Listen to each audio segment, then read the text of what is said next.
Welcome to Christ the Center, your weekly conversation of Reformed theology. We're now on episode 904.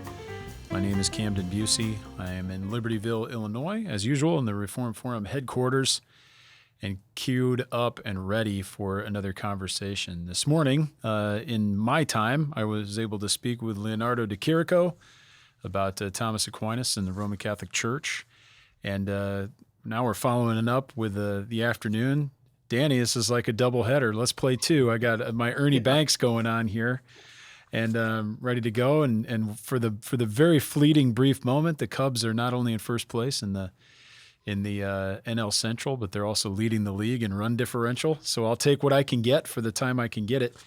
To talk about some important aspects of Presbyterian history, we have Danny Olinger, our good friend, who is also General Secretary for the OPC's Committee on Christian Education, and a very excellent baseball fan, although his team has abandoned him. Danny, it's good to see you. Thanks, Ken. I'll try to be your Fergie Jenkins to your Ernie Banks. You know, here's an interesting side note. Fergie Jenkins' number is retired for the Cubs, and rightfully so.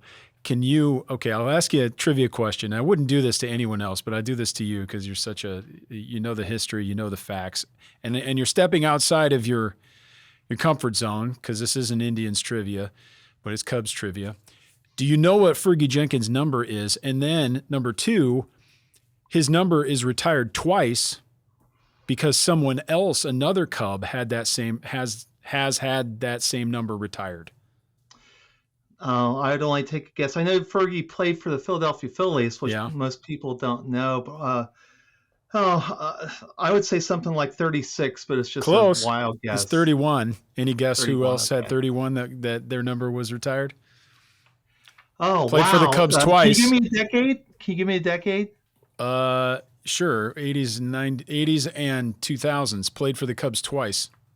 Played for the Cubs twice. Uh-huh. Wow. Hall of Famer. So Sam Berg only played for them once. Mark Grace once. Technically, Sandberg played for them twice too, because he retired and came back, but he didn't play for another team in between. He started with the Phillies, but then Greg Maddux. It's Greg Maddux. There you go. Mad Dog. Love Greg Maddux. Came up with the Cubs, won the Cy Young, went off to Atlanta and conquered the world, and then came back later. Played for the Dodgers as well, but man, my goodness, Greg Maddux, what a player. Well, we love good baseball history, baseball trivia. Baseball and Presbyterianism go together, I think, in America. There's a lot of touch points between the two. We'll see if we find any today. Surely some of these guys on this commission we're going to talk about probably had some ownership stake in some team. That's right. And once we start getting into the history here, I'm sure there's some touch points. Today we're going to be speaking about the Special Commission of 1925. It's a 100th anniversary coming up on that commission being called at the 1925 General Assembly of the Presbyterian Church. You may be wondering, what is this going to be about, or how boring could this be? Trust me, this is going to be really interesting and useful. And even if you aren't into the weeds on American Presbyterian history, I trust that this incident and the history here will be not only interesting to you, but it will also shed light on the nature of the church, on how the church works, how church government has worked, and really what we are to be striving for and seeking to promote and protect in the church in this world, this side of the return of our Savior Jesus Christ. To talk about that, we're going to dig into history. We're going to go back to the Auburn Affirmation, talk about J. Gresham Machen and Christianity and Liberalism. That was 23, Auburn Affirmation 24, now the Special Commission in 25, and then they delivered the report in 26. So there's all sorts of wild stuff going on, important things. But before we get into that, Danny, do we have any particular announcements? I think you got an MTI coming up in North Carolina, right? When this airs, I think this will air on April 25th. So I don't know if what time the MTI is. It will be 3 weeks prior to our event in Charlotte with Chad Van Dixhorn. Got it. Teaching on the Westminster Assembly, and also Mark Bube teaching on the Book of Discipline. So we're very excited about that. And then we haven't announced it yet, but maybe I could break the news here. We're planning to be in Oostburg, Wisconsin on August 7th and 8th. That's Thursday the 7th and Friday the 8th, if my memory is correct, in which we're going to have homiletics with Douglas Clawson and Dale Van Dyke, and a Robert's Rules seminar with Alan Strange. Wow. Robert's Rules and Moderating. Interesting. Robert's Rules Seminar, August 7th and 8th this year. Amazing. Well, that's cool. And Oostburg. I didn't know that. Oostburg in August is amazing. Well, yeah. You go up in the Sheboygan County and or up in that area. It's only, 3 miles from Cedar Grove, so a lot of OPC history in that area. But my goodness, yeah. The lake, hanging out on Lake Michigan in August, that's a place to be. It's great. It's not so great in January, but it's great. That's amazing. Awesome. Well, we look forward to that. We really appreciate that. And I've taken some of those courses myself, and encourage, if people don't know about this, the OPC has a Ministerial Training Institute, which is geared towards ministers, licentiates, men under care, ruling elders, people to come and to learn some important things that are useful for ministry. And that's important that we have those courses. I'm excited to hear about that. August 7th and 8th. You can check out opc.org for more information about that if you're looking. All right. Well, today we're speaking, as I mentioned, about the Special Commission of 1925. Let me provide a little bit of background. Then we're going to get into some of the intrigue and specifically some of the figures involved in this commission. It was established by the General Assembly of the Presbyterian Church, USA. The way it was established is itself a story. But it was established to investigate the spiritual condition of the church and the supposed causes of unrest within the denomination. It was formed in large part as a response to growing tensions between modernists and conservative groups within the church. They were tasked with ensuring the purity, peace, unity, and progress of the church, and that included examining theological arguments, disputes, constitutional issues, structural concerns within the church, all this sort of thing. It was composed of 15 members, which is made up of both ruling elders and ministers, and they met 4 times between 1925 and 1926. But Danny, why don't we come up to that point and talk a bit about some of the background? Would you mind speaking about what Machen was up to? We have the publication of his most well-known book, Christianity and Liberalism, in 1923. And then we have the Auburn Affirmation. We have issues with Harry Emerson Fosdick and his sermon prior to that. That was in 22, I believe. Paint a portrait for us, if you will, and let's set the stage to understand what this commission was, what was really going on behind the scenes. The 1924 General Assembly was stationed to be very important because of the Auburn Affirmation and Fosdick. And so one of the keys was who would be the moderator. Now, the Presbyterian Church at the time is just so immense. 299 presbyteries, around 20 synods, 10,000 ministers, and it's a delegated assembly. And so that meant that it was difficult to get there, even more difficult to rise up and be one of the few figures to be considered to be a moderator. And so candidate. And so what would happen is that presbyteries would put forth from their midst a nomination for moderator. And so in 1924, the 2 men that started to emerge were Clarence McCartney, the pastor of the Arch Street Presbyterian Church in Philadelphia, and perhaps the leader of the conservatives among the pastors in the denomination, and Charles Erdman, the professor of practical theology at Princeton Seminary. Erdman claimed, and I don't deny this, he said, I am a fundamentalist of the fundamentalists, that he believed in the historicity of the doctrines, but he was quite open that he was willing to have the liberals vote for him. And as a matter of fact, he welcomed the liberals to vote for him because he was really trying to preserve what he thought was at stake, which was the unity of the church. McCartney, who was aligned with Machen and was concerned about the doctrine of the church. So the candidates for the 1924 election were one for the purity of the church, McCartney, one for the peace of the church, Erdman. And McCartney won the election, and so he became the moderator. At that assembly, the church dealt with Henry Emerson Fosdick, a Baptist who had been occupying the pulpit of First Presbyterian Church in New York City, probably the leading liberal preacher in America, had the backing of John Rockefeller and had become a national celebrity with the preaching and then the distribution of his sermon to all Presbyterian ministers and churches, right. Shall the fundamentalist win? With McCartney being the moderator at the 24th Assembly, it showed that assembly was really going to try to get clarity or resolution to the Fosdick issue. And the way they did it was to ask him to join the church, to become a Presbyterian. That's, in popular terms. We should say McCartney had written the response, shall the fundamentalists win? And he said, shall the modernists win, or shall modernism win? And so he was well known as the kind of public figurehead or opponent to Fosdick on this point. Exactly.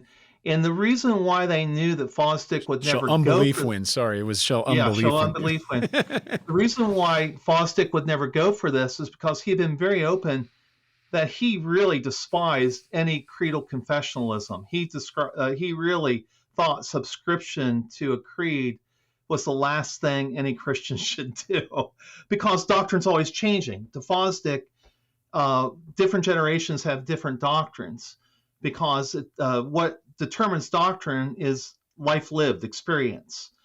And so to him, this was like the antithesis of his epistemological foundations. So they knew that he was not going to say yes to this. So what happens is they send this down to the Presbytery of New York. And the Presbytery of New York then communicates through a special committee chaired by Edgar Work in regard to what Fosdick wants to do. Fosdick goes to Europe, but he really writes them and says, I can't do this. He also utterly defends himself. He says, look, I'm an evangelical. I'm an evangelical of evangelicals. I would not be wanting to preach at an evangelical church like First Presbyterian Church unless I was an evangelical. So he puts on this great defense, and the committee ends up saying, "Oh yeah, you are an evangelical Christian," but yet they end up delaying things for 9 months. So this makes the conservatives in the presbytery just boil with anger.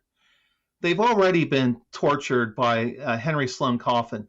Henry Sloane Coffin, when you read the documents, is about as intolerant as any presbyter I've ever seen in reading the documents on what was happening at a local level.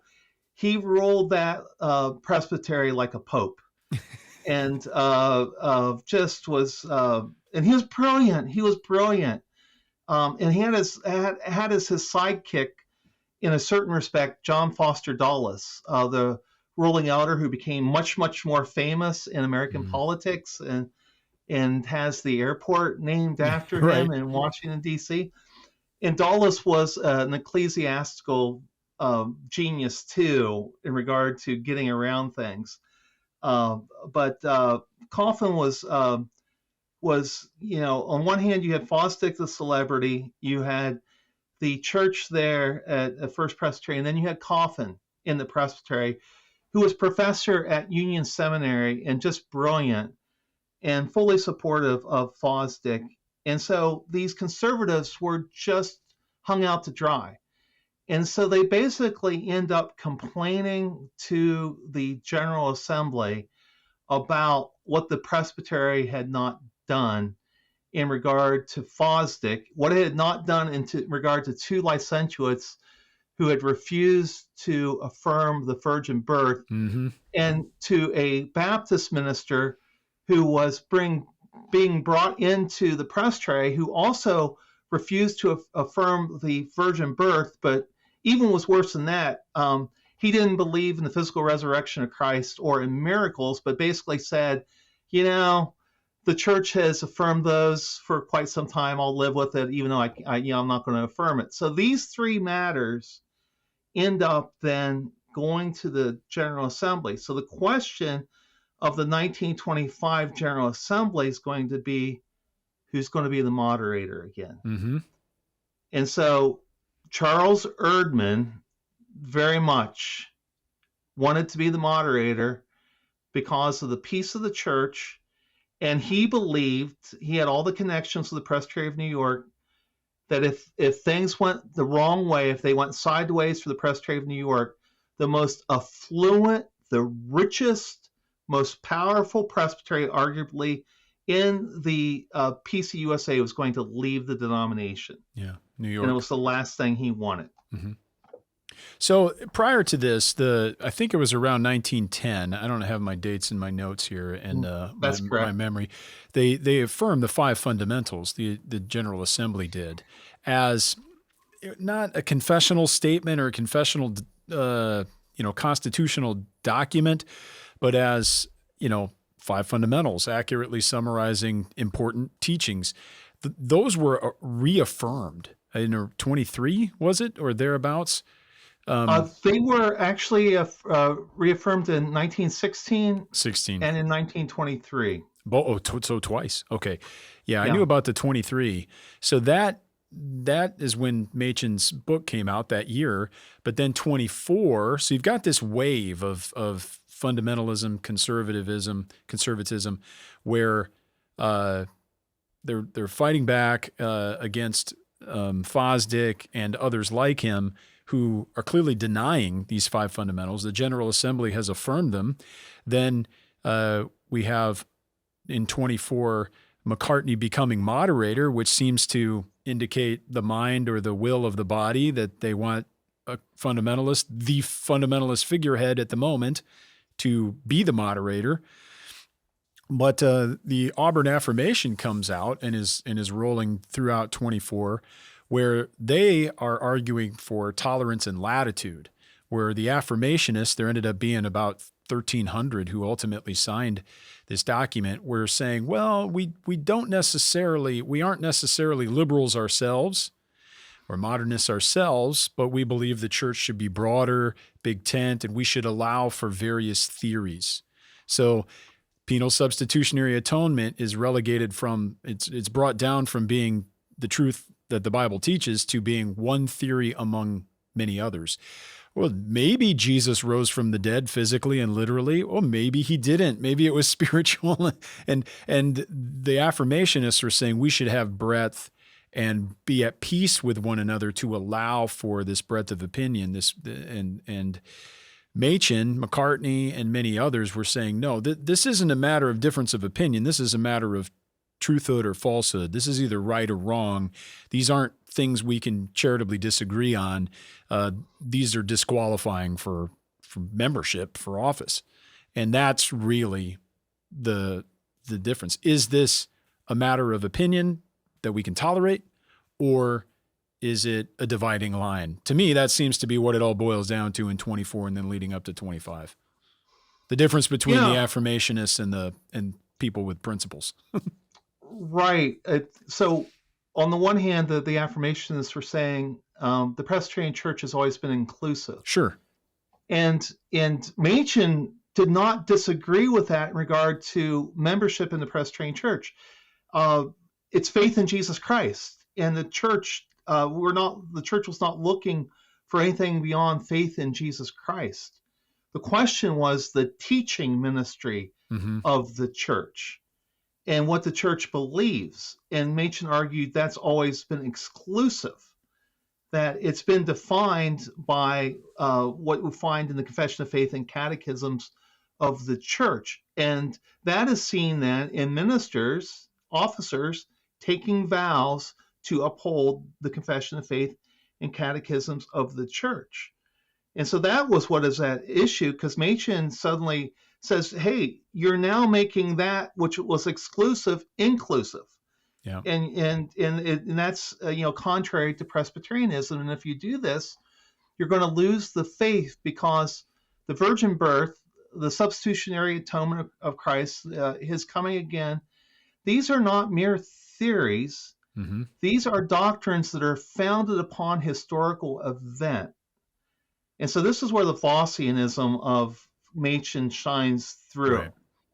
In that without the historical act of God in Jesus Christ and his becoming a man and entering into this world by his dying and atoning death and rising from the dead and ascending upon high, literally ascending upon high, and his coming again Mm-hmm. To consummate all things, there's no faith to proclaim, because Right. otherwise it becomes all self-salvation. It all becomes that which is determinative of what we do or we do with God. Yep. And to Machen, that's no faith at all. That's why he said there's two religions at work here in the Presbyterian Church. Yeah, and the alternative to that, that's absolutely right. That's so central to Machen's argument in Christianity and liberalism, that there is doctrine and history, that our experience is not determinative, but that Christ died. That's important, and they died for our sins. That's also important. So we have both doctrine and we have history. We have to have both. It's not just our thoughts about things or our response to things. We need to maintain the fact that Jesus Christ, that God acts supernaturally in and through the person and work of Jesus Christ in our time, in our space. That's essential. But then even later on in the 60s, there's this other variant we don't need to get into, but with Bardianism, where you have a dimensionalized version of this. It's not liberalism, but neither is it what Machen was presenting as supernatural acts in history. It's a Christ event that happens in some other realm in God's time for us, but not in our time. And that's just as bad. And that's why Van Til wrote Christianity and Bardianism, or the New Modernism, linking Bardianism to the older area. But I don't want to get too far afield here. But the basic issue is God acting in our time and space? And what does that mean? Are these real historical events that are accomplished for our salvation? And then do we believe in Christ on account of those things and because of those things and in response to those things? Or is our religion merely just a set of ethical teachings and some sort of experience lived in response to God's revelation? It couldn't be further apart, the two religions, drastically different. So where does that leave us then in 1925? Can you set the stage of we've got these growing tensions? Yes. And we have the Presbytery of New York just about ready to leave the denomination, at least saying they might. And then what happens? Because this is quite a dramatic moment at the assembly. Yeah, well, I guess maybe just a little bit more of the background, Sure. How Machen and Erdman became just totally entangled personally in this. So in the fall of 1924, the student body at Princeton sent their representatives to Drew Seminary in regard to an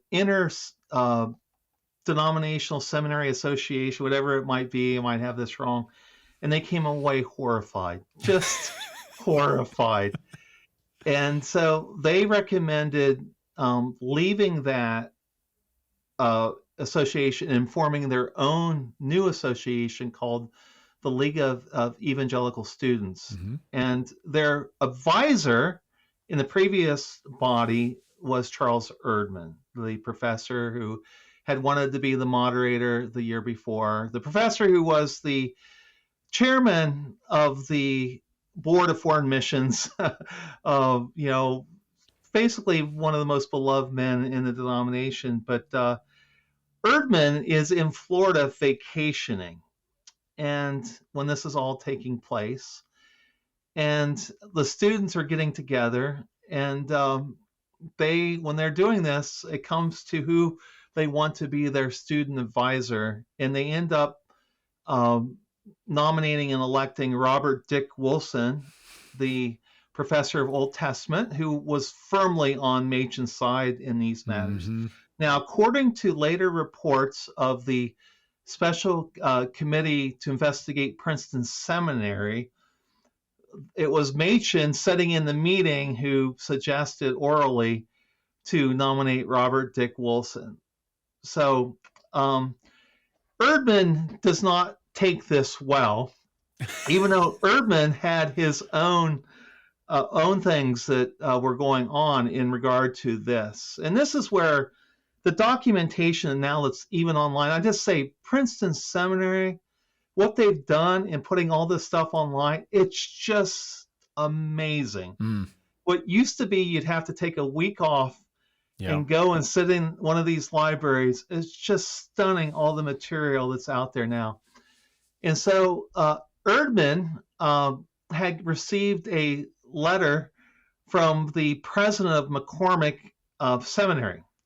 It's in my neck of the woods. Well, it used Chicago. To be. Yeah.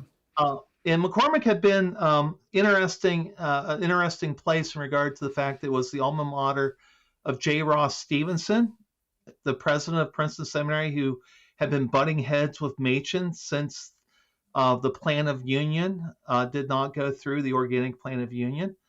But it also was interesting in that when the student volunteer movement in the late 1890s became all the rage, and Charles Erdman was one of those students that was there, along with Robert Speer and Lewis Mudge and John R. Mott and the rest of all these leaders. The place that caught fire the most was McCormick, because it's D.L. Moody who's at the heart of this student volunteer movement, and in the Chicago associations with Moody. So here is this president of McCormick going, what's going on with these Princeton students? Basically telling, the way I read the correspondence is like, can't you get them under control, these students? Yeah. So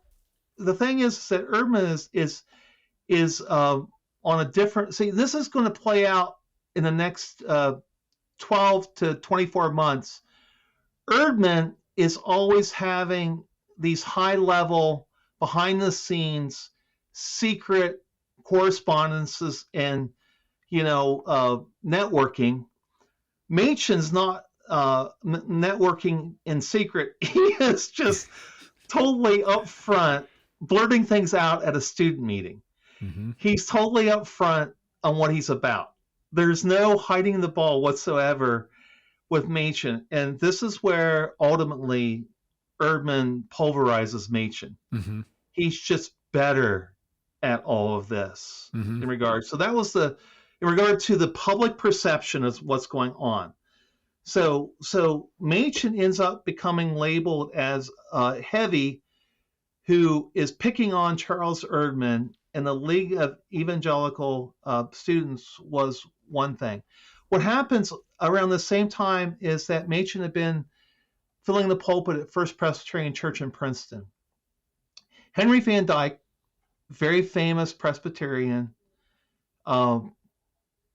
ends up leaving the church, or gives up his pulpit because he doesn't like Machen's preaching, because he considers it to be his narrow. Pew, right? His subscribed pew. Well, he was family friends with the Machens, but then didn't like J. Gresham so much. Exactly. And so this is front page New York Times News. So when Machen ends up ceasing to fill that pulpit, they call Erdman to be the pastor, and Van Dyke returns to the pew. Mm-hmm. So this leads to an editorial in the Presbyterian, one of the weeklies. It was the only conservative magazine at that time, and they run an editorial saying, hey, why did Van Dyke come back? Could it be that Erdman's preaching was rationalistic? Well, if the League of Evangelical Students irked Erdman, this absolutely blew his top off. He was so furious that he went and he wrote this scathing rebuttal that gets published. And and in it, he accuses Machen of being the one of writing the editorial. Right. Because he basically says that there's, this was influenced by editors of the Presbyterian who are part of the Princeton faculty. There was only one person that fit that bill, and that was Machen. But Machen had nothing to do about it. Right. This was not Machen's doing. But it's imputed to him. It's imputed to him. And 2 years later, Erdman tried to cover his tracks. When it was clear that Machen had nothing to do with this, Erdman says, I meant Oswald T. Alice. Oh, he's just blowing smoke. I mean, there's absolutely, it's one of these things where he thought Machen had done this, and he was furious. And I think in his rage, he publishes this. But what happens was it makes him look all the more the victim. And Machen said later, this was one of the great, great blunders. That editorial, which he didn't know about, was one of the great blunders in the whole conflict. Because suddenly there's this widespread momentum that Machen's picking on Erdman. Erdman's ironic, Machen's a bully. So the third thing was then the campaign to be moderator. So at the Presbytery of New Brunswick, they're going to have this vote on who should be moderator, or at least if they recommend Erdman for moderator. It's 43-39, and he wins. But the stated clerk of the Presbytery, who again is tight with Erdman, writes the announcement that goes out to all the press, all the other presbyteries, to the General Assembly, that as if it was unanimous, as if the claim they nominated Erdman. So what happens is that the 39 in the minority write a protest in regard to this, and this ends up that Machen's more or less the author. He signs it, but Gerhardus Voss signs it. William Benton Green signs it. William Park Armstrong signs it. Caspar Wister Hodge signs it. So it's all these faculty members who are signing it against Erdman. On top of this, nationally, Machen aligns with 7 other Presbyterian ministers to send out a communication not to vote for Erdman because Erdman is indifferent. He's indifferentist to the doctrinal conflict that's taking place. And I think these 3 events together, because again, that's huge. It made Machen look like he's another bully. So contrary to stopping Erdman, Erdman has this great wave of popularity coming into the 1925 assembly when the key issue of who's going to be moderator. Were there other candidates that year? Did the fundamentalist faction or group have someone queued up that they wanted to be moderator? Or after 1924, they were perfectly content with Erdman. In 1924, I think they wanted someone else. But in 1925, they were perfectly content with Erdman because they knew that he had spoken publicly about what he was going to do. He said he made a speech like at the New Presbytery New Brunswick. He says, "I am a conservative of conservatives." He says, "I'm orthodox in doctrine, but I also embrace a Christian spirit and also constitutional order," which other words means those who claim Jesus Christ and are wanting to live a Christian life, a moral Christian life, and are loyal to the church, I'm their candidate. In other words, you see, because the modernists were indifferent to doctrine.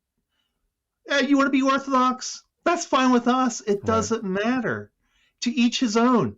Your experience is different than my experience. So that first part of his platform, they didn't care about. All the better for you.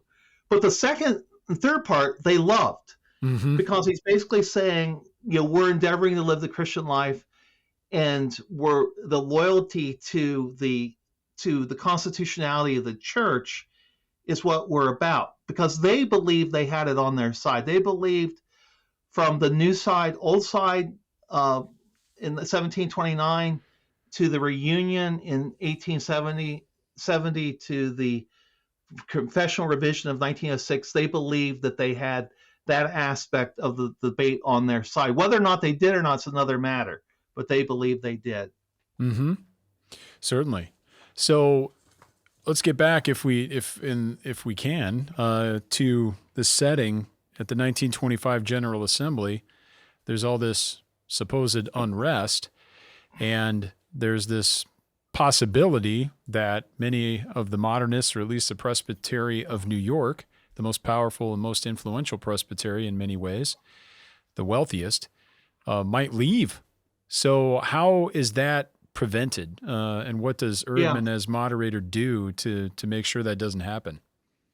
Yeah, so you had the complaint from one of the complaints from the Presbytery of New York, and the church, the assembly setting in a judicial session, and they uphold the complaint against the presbytery. And basically, New York had argued the right to license a man is held solely at a presbytery level. And the commission, the Permanent Judicial Commission, said that is true, but the General Assembly has the right to review what has happened. And there had been the statement of the 1910 General Assembly that belief, affirmation, in the virgin birth was one of the essentials for being a minister in the Presbyterian Church. So these two matters led the commission first to maintain the complaint was in order, and secondly to decide for the complainants immediately. As soon as this decision is declared, William Sloane Coffin gets up with a protest, which means that there's a couple things here. One, he had every commissioner of New York was already assigned to it. They had, when it came to the voting of the members, they made sure that they had a stacked deck. But that's what Machen was trying to do also with his letter that went out, not for Erdman to be the moderator. He wanted conservatives to send their members. But in it, Sloane basically argues that the liberty of conscience of the Presbytery of New York had been violated. Mm. And that they basically were not going to abide by this decision. He did.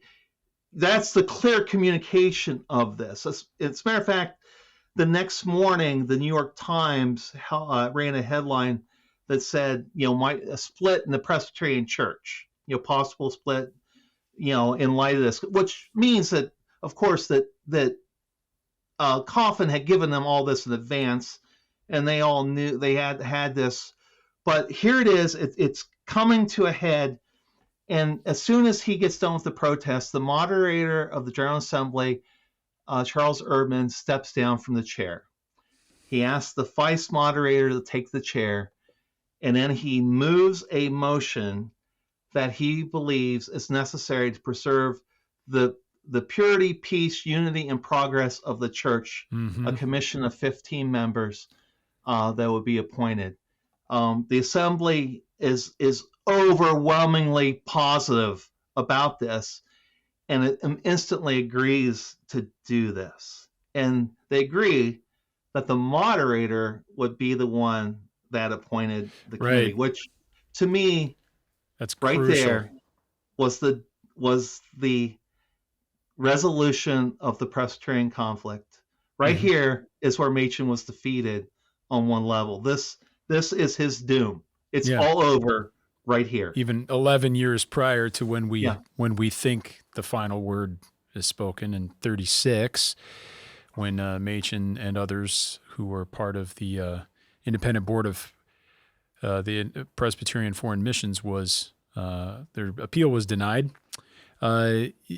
Even in 1925, it's almost a guaranteed future And so Yeah. that was surprising to me when I was starting to read. So we have a book that Danny shared with me a chapter, and I've since ordered a copy of this, a book titled Presbyterian Pluralism, Competition in the Protestant House by William J. Weston. And there's a really interesting and useful chapter in that book covering the members who made up the Special Commission of 1925. So I had seen the list. I'd read the commission's report, and I knew some of the names on that list, Robert Speer especially, but I didn't necessarily know some of the details, the background, and then the relationships that many of these men had until I read this chapter. So thanks for sending that to me. But then after I read it, I was starting to think, well, how did the assembly, how did this commission get made up this way? Because if it was by election, no doubt the composition of this commission would have been more balanced or representative of a wider swath of the church. But once we start getting into the details, it makes total sense that this was Erdman's appointing. So I wondered maybe we could talk about some of the makeup, the constitution of this commission, because it's really something. It is. In one way, it's genius what he did. Now, according to Weston, I believe, either that or Bradley Longfield, Mm-hmm. it was Mark Matthews who originally had suggested this idea to Erdman prior to the assembly. Mark Matthews was a fundamentalist. He was the pastor of the largest Presbyterian Church in America in Seattle, Washington, over 8,000 members. He had been the moderator of the 1912 assembly, so his credentials on the fundamentalist side were well established. And so he ends up being a member of this committee, but he's no friend of Machen. I mean, it's right. Here's what is I think when you read all this material, what stands out from the literature of the time is they called Machen over and over again an extreme fundamentalist. And Erdman would be called an evangelical. Coffin would be called a liberal evangelical. So there's these terms that were very prejudicial against Machen and others. But the terms I would use are not these terms. Of course. Because at that very moment in time, Machen talks about how he would not use the term fundamental to describe him. But if it's over against liberalism, you can call him a fundamentalist, every day of the week. But what he preferred was the term reformed, that he was a reformed Christian. And so when you think in terms of you have the reformed, you have the modernist or the liberal, but then you have the fundamentalist and then the evangelical. Was really four groups here. So Matthews, like to him, the gospel was passing the Volstead Act. It was prohibition. I mean, this was his dreams come true. Right. And here is Machen, who believes that that's not what the church should be doing. So again, it's a question of what's inclusive and what's exclusive. So he was disagreeing with Matthews, Erdman, Henry Slim Coffin. They were all agreed on prohibition. And you see, Machen was saying the church has this exclusive teaching ministry, but the church should not impose upon the nation, which has all these citizens, this exclusive view. Sure. He thought that, and of course, he was against the sin of drunkenness, but he thought that you needed to be politically inclusive in that regard. And so he is Matthews and him are not friends. Right. So the one fundamentalist, really obvious fundamentalist on this commission made up of 15 people, the one person you might think would be most sympathetic to Machen might dislike him the most because Machen Yeah. was not in favor of prohibition, even though he himself was a teetotaler for these political reasons, but also liberty of conscience. Yeah. Not seeing that the Word of God does not demand the prohibition of alcohol. Therefore, we can't demand it in our churches, but certainly we shouldn't be involved in these political matters anyway. And then you have Harry Swearington, who was the chairman of this. He had been the moderator in 1921. He was a McCormick Seminary man, and but he was very big in the Presbyterian Church in the ecumenical movement. He had been totally involved with J. Ross Stevenson in the Organic Plan of Union, which Machen and B.B. Warfield had been so dead set against. To make like a super denomination, right? Of all the Protestants. You have, and then of course you have Robert Speer, who could not have been better friends with Charles Erdman. They vacationed every summer. Erdman had risen to be Speer's chairman of his board of foreign missions. They had been together at the student volunteer movement at its apex, and this is how they both became famous. Speer, especially at the age of 24, becomes the executive secretary of the largest mission agency in Protestant America. He's the wonder boy. Mm-hmm. These two are as tight can be. And so, of course, Speer is sympathetic to Fosdick. Speer thinks that it's open that Fosdick's just an evangelical Christian. Right. And what are we doing, arguing about doctrine? Mm-hmm. So you put him on it. You put Lewis Mudge as the clerk. Lewis Mudge was also with them and was Speer's roommate in seminary. I mean, it is such an inside deck. It's unbelievable. I mean, in the modern internet age, the internet in a theological sense would have exploded. Oh yeah. I mean, you start digging into all these connections. Yeah, it's all these people who are a part of the church who've already declared themselves on where they're going to come down on this matter. Now, they might be personally conservative. Now, he does put on a ruling elder from McCartney's church. There's others that come on, but he puts on Edgar Work. Edgar Work had been the main guy that the Presbyterian of New York was complaining about, the conservatives, because of his work on the special committee there. So he gets put on it. Yeah.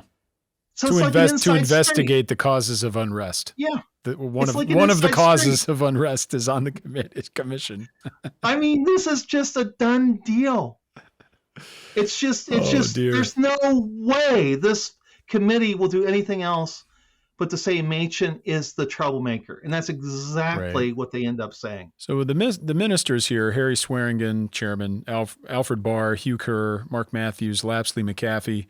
I wonder if he's related to Pat. Harry Rogers, William Thompson, and Edgar Work. These are all very well-accomplished, well-known ministers connected in various ways, parts of denominational committees, pastors and William of huge Thompson's more famous than all of them. Well, he's my least favorite Buckeye of all time. So if you not John Cooper, you go to the High State University, the Quad, and there used to be a statue of William Oxley Thompson there, president of the High State University from 1899 to 1926. The library is named after him, and he was he did everything for the church. He was the chairman of the Bills and Overtures committee for many years, so very important, and he would become the moderator the next year in 1926, and he would appoint the commission to investigate Princeton Seminary, which totally doomed Machen. Yeah, my goodness. So the ruling elders here are interesting too. Just these is like a who's who of American elite blue blood cultural life. John M.T. Finney, vice chairman, John DeWitt, Edward Duffield, here's my favorite, Cheeseman Herrick, Nelson Loomis, Nathan Moore, and Robert Speer. We've already mentioned Speer, also very well connected in the denomination, but many of these people were extraordinarily wealthy, but connected not just in the elite parts of society, but even, governmentally. And some of them weren't some of them judges even, maybe? I don't know. Well, Finney's the one that really stands out also in that he was that vice moderator who actually went up to the chair Right. when Erdman stepped down, but he had been a ruling elder with under the pastor when J. Ross Stevenson was the pastor at Brown Memorial. That's where Finney was a ruling elder. He's a surgeon, world renowned at Johns Hopkins University. Right. He was also very much influential on the board of directors at Princeton Seminary. So Speer was on the board of directors at Princeton. Again, Speer and Stevenson could not be any tighter than Speer and Erdman were. As a matter of fact, when Stevenson dies, it's Speer that gives the eulogy. And again, these guys are as tight as can be. And I also just add this as a side note. Their mentor and their guide through their entire theological careers were D.L. Moody. So you have D.L. Moody being their North Star, and you have B.B. Warfield being Machen's mentor and guide. There could not be a bigger clash going on. This is Warfield in Reformed confessionalism versus D.L. Moody, indifference to doctrine, just get a conversion and meet the premillennial requirement of bringing the gospel to the entire world, because that is what is needed in the premillennial scheme to have Christ return. This is a conflict like this going on, but Finney again is associated with all these guys through Stevenson. Goodness. So this committee met 4 times throughout the year, and they're looking at, the causes of unrest, analyzing various doctrinal issues. But the overwhelming characteristic of the membership here is that they're loyalists. At least that's how Weston puts it. The commission was largely moderate to conservative theologically, but they were committed to the institution. They were loyalists who valued preserving the church's unity over and above doctrinal precision, and they did that by minimizing the doctrinal differences to, in many ways, like the same way that the Auburn Affirmationists did, by categorizing these things as differences of opinion, and then appealing to the plan of union and this history, as Speer would say, this history of division and reunion.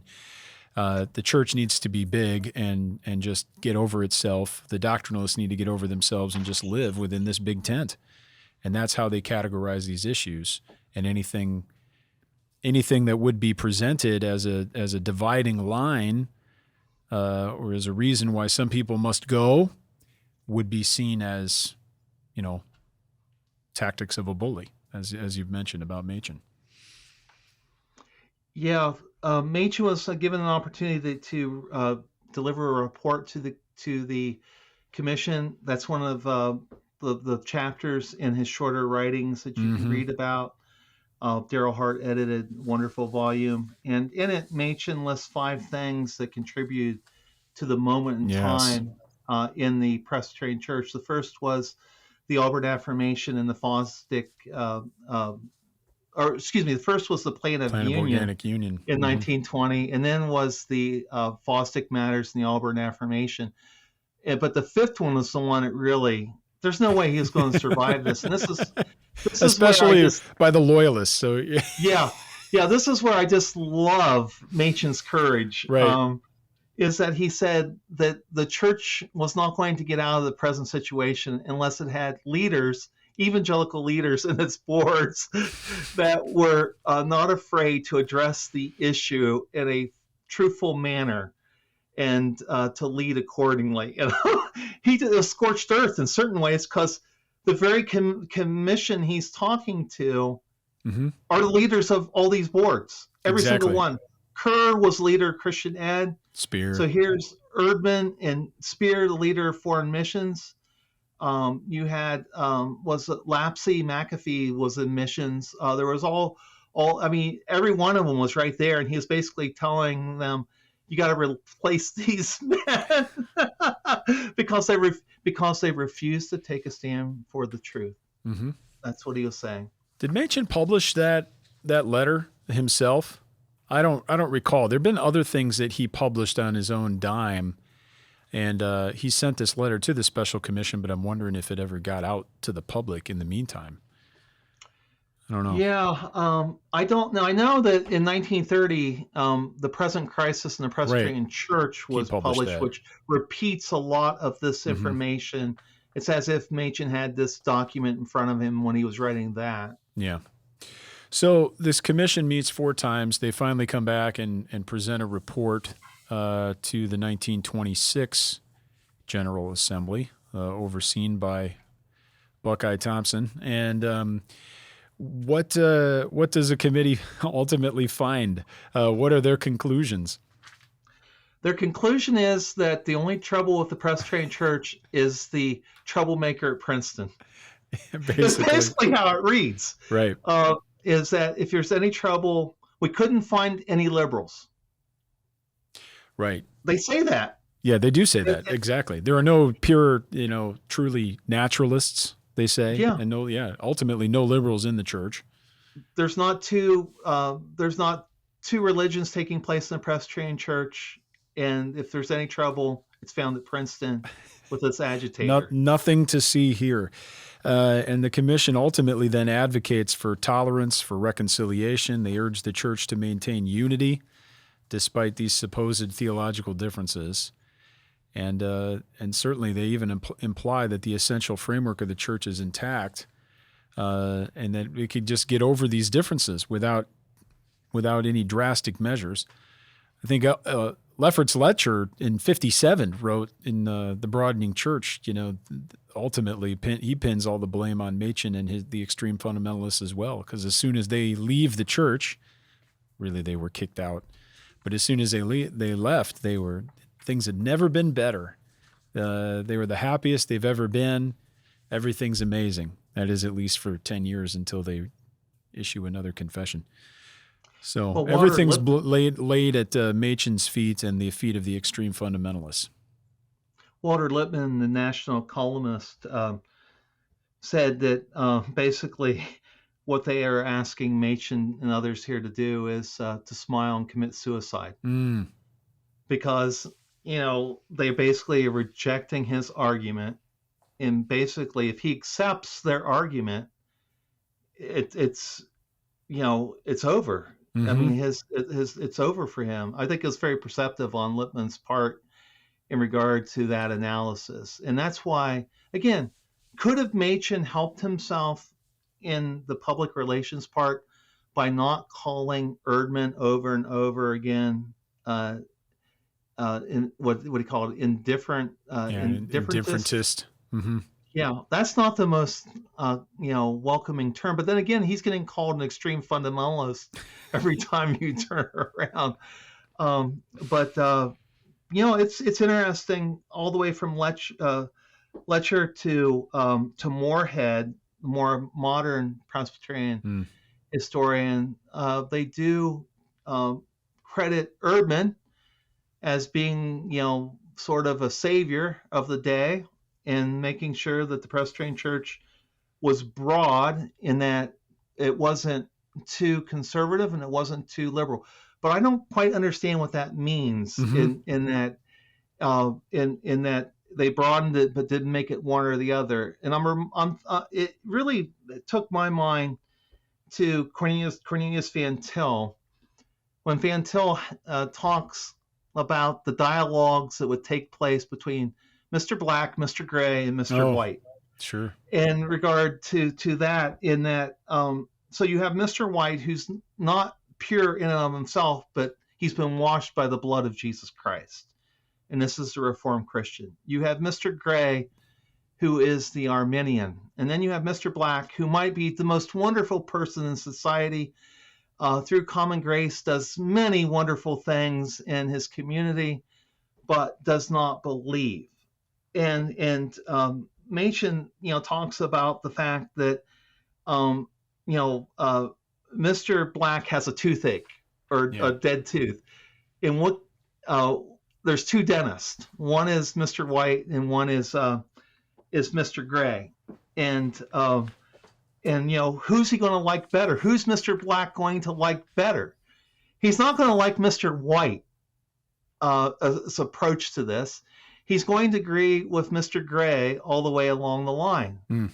And the thing is that and Mr. Gray is going to be sympathetic to certain things for Mr. Black. But the thing is that, as what I see Van Til saying there is Mr. White, this is the faith that he has received from the Bible and not from experience. And he doesn't have a choice. This is what God has said concerning these things. Mr. Black might not like it. Mr. Gray might not like the approach, but salvation is not of man, it is of God. Mm-hmm. And this is what God has revealed in his word. And see, it's as if they're wanting Machen to become Mr. Gray. And Machen saying that's not the gospel. It kind of makes me wonder what this came up as I was thinking and talking to Leonardo DeCirico this morning. So for people listening, this would have been last week's episode. But just talking about the breadth and in some ways, the changing nature of Roman Catholicism.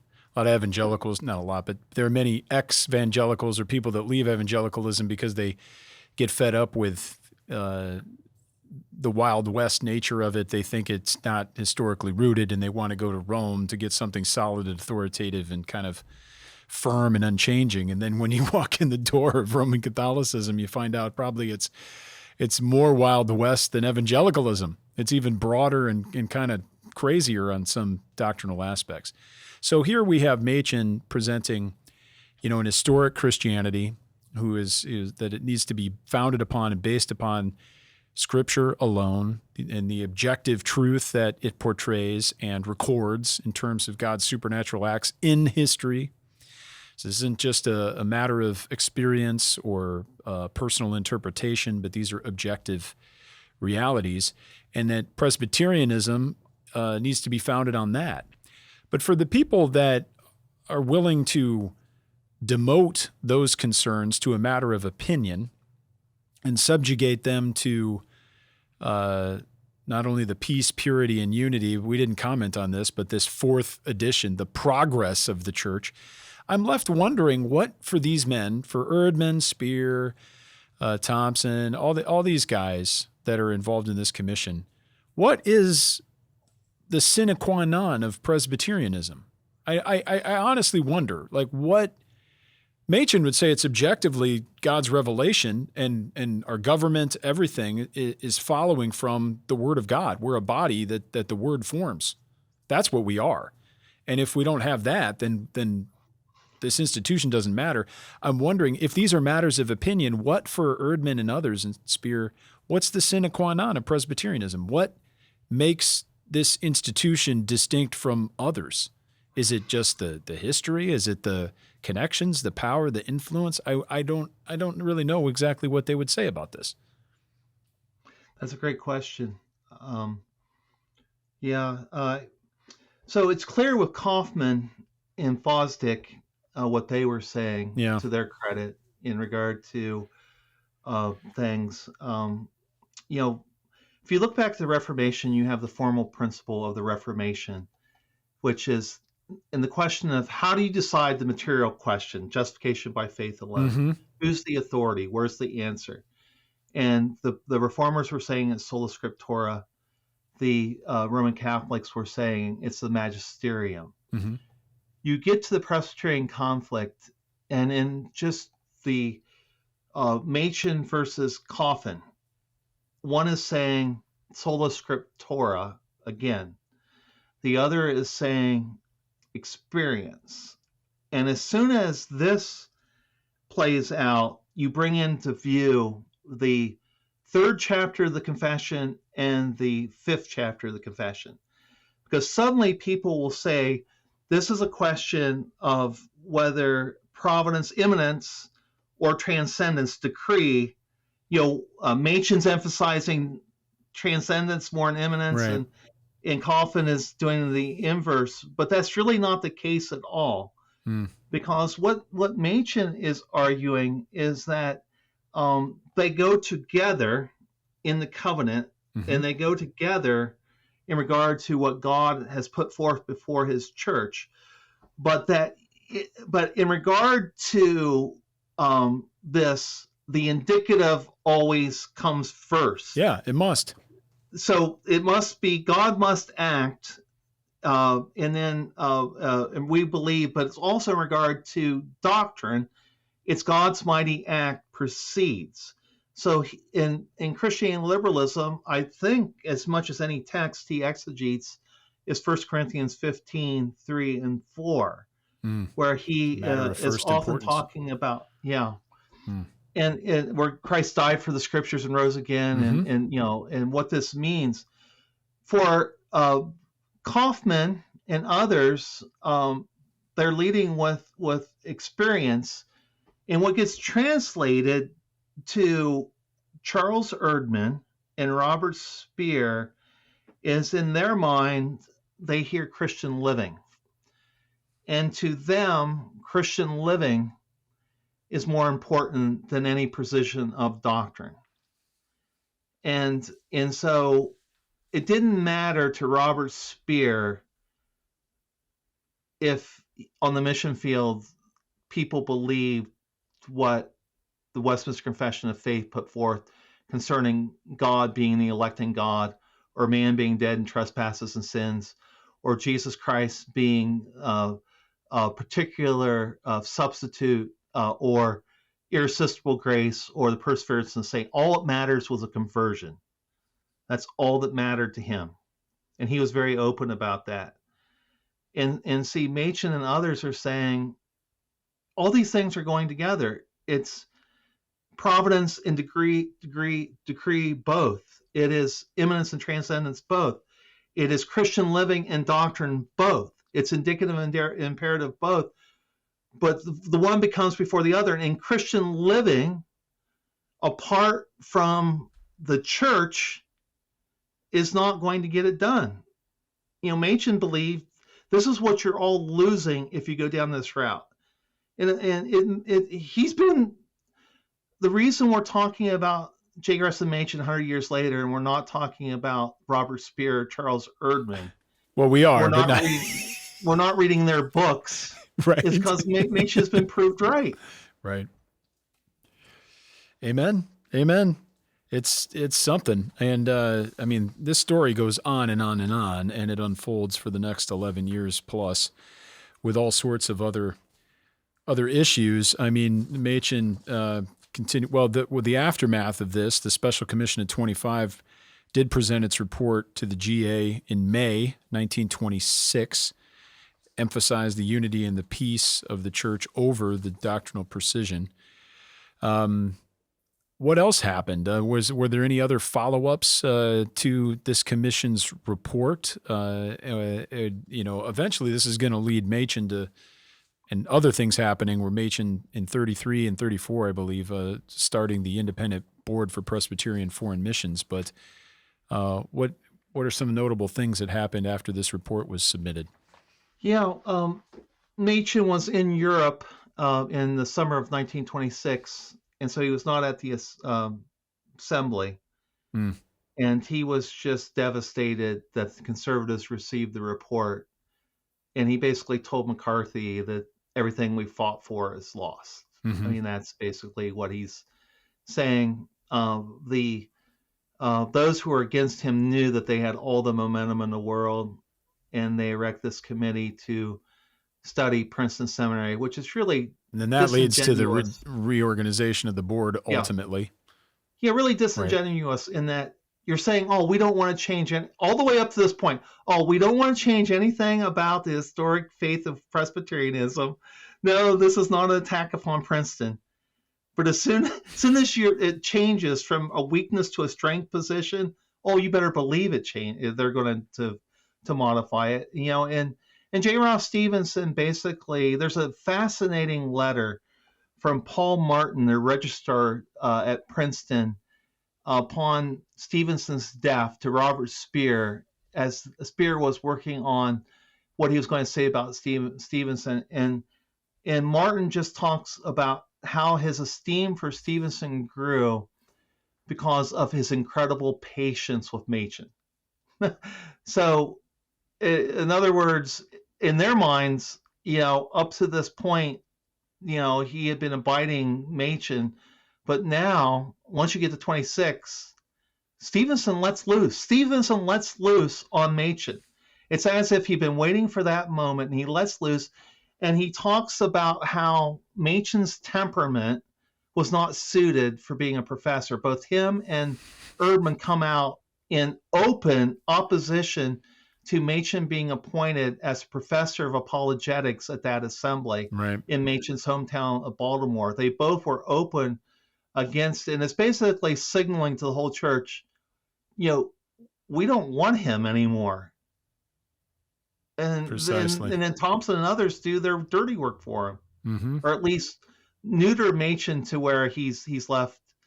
He's not. He could probably abide his time as an assistant professor of New Testament at Princeton, but the boards ending up changing in 1928, 29. He could see what's going to happen. Right. Do you think this was when Machen is in Europe, he's grieving over the reception of this report? Do you think anything changed in him? Because did he set his face like flint against doing things? Because then you start to look at all this struggle at Princeton, and then the formation of Westminster Theological Seminary, and then he even starts to have disagreements with when Craig, other people that are on the board at Westminster, ultimately, where people were in favor of starting Westminster, but they were not in favor of starting a new church. And they too want to remain part of the bigger body. But Machen and the faculty at that time were resolved to continue persisting. To me, and then Craig and others, I think it was Craig said that he likened Machen to would be like the world's worst quarterback on the field. He would be an all-American idiot if he doesn't understand. He keeps getting in his own way. But I wonder if Machen is that oblivious to some of those things. He might have been, but he might have also just been come post 26, just doing things on principle and forcing the hand of these supposed indifferentists. Yeah, I think that. I think there's an element to that. He's not PR savvy whatsoever. I think Craig is right about that. But there is a sense to me, that his amillennialism is really, this is where it first starts to shine. Mm-hmm. There's an interesting 5-year period, not interesting, but just a fascinating period from 28 to 33 or 34 with correspondence and debates with Speer. And in it, Speer basically is just put off by Machen's manner. And he basically objects to Machen's terminology also. And this is what's really fascinating. Machen talks about the gospel of the cross. Mm-hmm. And Speer is kind of offended or whatever. And I stared at this and kept on reading it and trying to figure out this correspondence, and it hit me. At least this was my gut, is that Speer was a biblicist, and he reads this language from Machen, and he doesn't find it in the Bible, and he doesn't know what Machen's talking about. It's just like in the Committee of 15. One of the recommendations ultimately was that the General Assembly, if it was ever going to recite or make a proclamation like it did regarding the virgin birth, must use the exact language of the Confession of Faith or catechisms. That's a pretty biblicistic approach. But it started to hit me that Speer, who had started out as pre-mill and became post-mill, had no sense of the usefulness of the cross in regard to suffering in the Christian life. Mm-hmm. And here's Machen talking, and Machen actually, in your question, I don't think he was undone at all, because I think Machen was coming to embrace more and more the humiliation that comes with being the one who is joined to Jesus Christ. And that was also part of what the Presbyterian Church was struggling with. all these guys in these places of high places, they really wanted nothing to do with suffering. And I think Machen was coming to see both personally. Stonehouse labels this chapter in the biography the Valley of Humiliation, from the Commission of 25 through this period of time. And I think Machen's growing in that, and I don't think he's undone. I think he's actually hoping more than ever, trusting more than ever in Jesus Christ. Yeah, I don't mean to suggest that he was undone so much to say that maybe he's as he's proceeding, he knows at that point that he's already lost, but he's still persisting in his fight, even metaphorically speaking, even unto death. Like, I think kind of like, I'm sorry about interrupting. I think in regards to going back to the League of Evangelical Students, I read this great story of Charlie Woodbridge. So Woodbridge was in that meeting, and as a student there, Woodbridge became the first General Secretary of Foreign Missions in the OPC, more famous probably for being the pastor of the Independent Presbyterian Church in Savannah, Georgia. Woodbridge makes a statement at that meeting. He just spoke up and says, these are just two guys that there's differences of opinion. That's all this conflict's about. So he's going back to his dorm, and Machen comes up behind him and says, "You're totally wrong about what's going on." And Woodbridge is saying, "Who is this guy?" So Woodbridge gets back to his dorm, and he goes to Ned B. Stonehouse in Edwin Ryan's room. And Stonehouse tells him, Machen, and Woodbridge tells him what has happened. And for the rest of the night, Stonehouse is just adamant that Machen is right. And, the other students that Machen's talking to, they are doing this, Cornelius Van Til, John J. DeWard, or the person he was visiting in England and Ireland in 1926, William Greer, who became such an instrumental figure in the Presbyterian Church of Ireland through much of the 20th century. So Machen's having this impact upon all these young guys, Bruce Hunt, others, that become such great Christian leaders.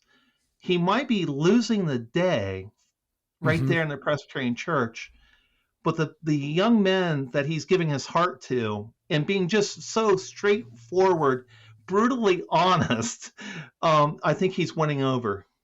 Yeah, that's amazing to see and interesting to follow this thread. We wouldn't know much about these backgrounds or if we didn't have these histories, these recollections, and also the primary sources. We're so glad we've got letters and we can read these things, learn about them. We see here the legacy of this all. People that are listening may be wondering, like, what does this have to do with today? Well, these things still happen, and we always need to be on guard to protect the purity of the church. But Machen here in many ways can be held up, not because he would want to be held up, and we don't hold him up of his own accord, but he can be held up as a model of courage and more importantly, as fidelity to biblical truth, even in the face of institutional compromise.